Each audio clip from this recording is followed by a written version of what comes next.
அதாவது இந்த காணொளியில் நான் சொல்ல வந்தது என்ன அப்படின்னா, இதுநாள் வரைக்கும் சொல்லப்பட்ட கோபுரத்தை கட்டிட்டு அதன் பிறகு விமானம் கொண்டு வரப்பட்டது அப்படிங்கிறது தவறு.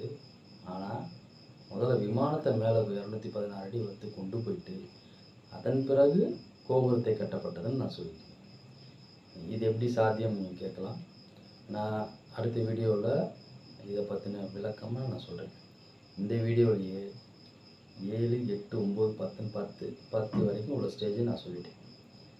அதாவது 7வது ஸ்டேஜு 216 அடி உயரத்தில் விமானம், 8வது ஸ்டேஜு சுற்றி கோபுரங்கள் எழுப்பி விமானத்தை தாங்கி, 9வது ஸ்டேஜு தூணுடைய நடுப்பகுதியை நீக்கிடலாம், 10வது ஸ்டேஜு தூணுடைய அடிப்பகுதியை நம்ம சிவலிங்கமாக மாற்றிக்கலாம். இப்போ 7, 8, 9, 10